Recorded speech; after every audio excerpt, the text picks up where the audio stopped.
तो hello guys, फिर से हमारा यूके बायोलॉजी क्लास में आपका स्वागत है। तो आज पढ़ेंगे हम लोग सेल यानी कोशिका। तो पिछले क्लास में हम लोग कोशिका पढ़ चुके थे। जैसे कि आपको याद भी होगा, कोशिका का परिभाषा पढ़ते, आकार पढ़ते, किसने खोज किया, किसने क्या किया, कब हुआ था। तो एक बार और रिवीजन कर लें। कोशिका की परिभाषा: जीवन की क्रियात्मक एवं संरचनात्मक इकाई को कोशिका कहते हैं। मालूम हो आपको, जीवन की क्रियात्मक एवं संरचनात्मक इकाई को कोशिका कहते हैं। और कोशिका का आकार, तो कोशिका का आकार 1 × 10⁻16 इसका आकार है।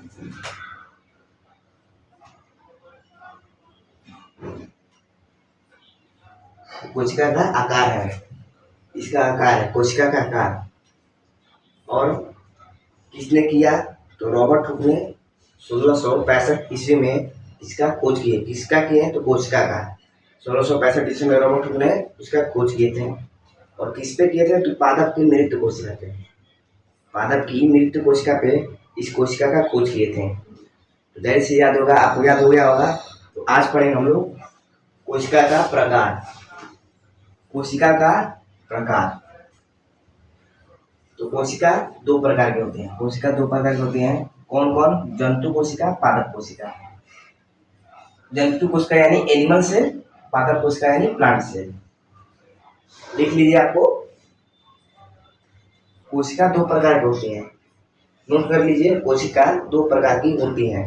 कोशिका दो प्रकार की होती है। कौन कौन? पहला जंतु कोशिका एनिमल सेल, और पादप कोशिका प्लांट सेल। जाहिर सी बात है, आप लोग लिख लिए होंगे। जंतु कोशिका, अब जंतु कोशिका आपको बता रहे हैं हम।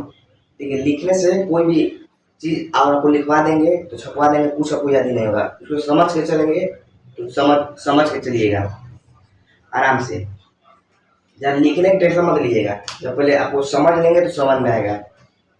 देख लीजिए जंतु कोशिका। जंतु कोशिका के बारे में बता रहे हैं हम। तो जो जंतु कोशिका है, वो जंतुओं के शरीर में पाई जाने वाली कोशिका को जंतु कोशिका कहते हैं। जाहिर सी बात है, जंतुओं के शरीर में, और जंतु कोई जीव जंतु है, उसके शरीर में पाई जाने वाली कोशिका, जंतुओं के शरीर में पाई जाने वाली कोशिका को जंतु कोशिका कहते हैं।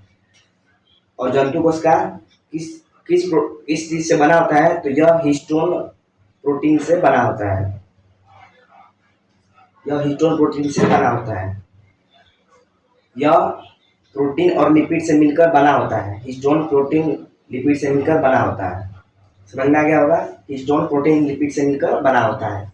इसका आकार नहीं, सॉरी, इसका आकार नहीं। जंतु कोशिका के बाहरी आवरण, चारों ओर घिरे हुए बाहरी आवरण को कोशिका झिल्ली कहते हैं। जैसे देख लीजिए, कोशिका, एक कोशिका है हो गया, इसके बीच वाले भाग को क्या कहते हैं हम लोग? केंद्र।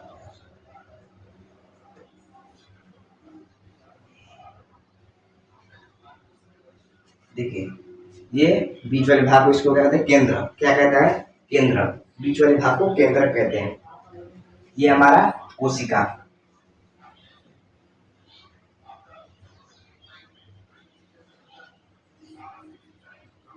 ये हमारा कोशिका हो गया। समझ में आ रहा है ना? ये हमारा कोशिका, ये केंद्रक हो गया। इसके बाहरी आवरण, ये सब बाहरी आवरण, चारों ओर से बाहरी आवरण घिरे हुए बाहरी आवरण को क्या कहते हैं हम लोग? कोशिका झिल्ली।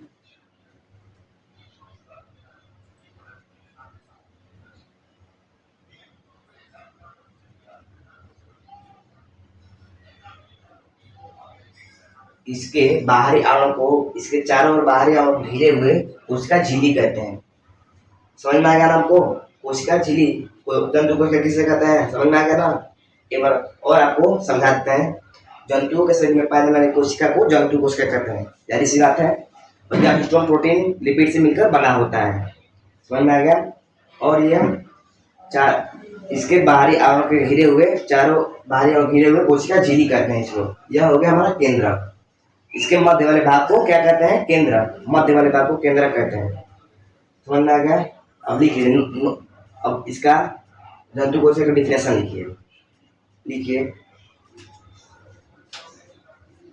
जंतुओं के शरीर में पाए जाने वाली कोशिका को जंतु कोशिका कहते हैं। जंतुओं के शरीर में पाई जाने वाली कोशिका को जंतु कोशिका कहते हैं। समझ में आ गया ना। और लिखिए, यह हिस्टोन प्रोटीन का बना होता है। यह हिस्टोन प्रोटीन का बना होता है। इसमें प्रोटीन लिपिड्स मिलकर बने होते हैं। इसमें प्रोटीन और लिपिड्स मिलकर बने होते हैं। इसमें प्रोटीन और लिपिड्स मिलकर बने होते हैं। जंतु कोशिका के चारों ओर घिरे हुए बाहरी आवरण को कोशिका झिल्ली कहते हैं। जंतु कोशिका के चारों घिरे हुए बाहरी आवरण को कोशिका झिल्ली कहते हैं। समझ में आ गया ना। जंतु कोशिका क्या है, जंतु कोशिका समझ में आ गया, आप लोग लिख लिए हुए। अब चलिए पादप कोशिका की ओर। अब हमारा पादप कोशिका, पादप यानी पौधा। इसी पादप पे हमारे रॉबर्ट हुक ने इस पे खोज की थी। पादप की मृत कोशिका पे, पादप की मृत कोशिका पे कोशिका का खोज हुआ। और कब हुआ तो 1665 ईस्वी में। आपको पिछले क्लास में बताए होंगे। तो चलिए देखिए पादप कोशिका, पादप कोशिका के बारे में समझिए। पहले लिखिए, मत पहले समझिएगा।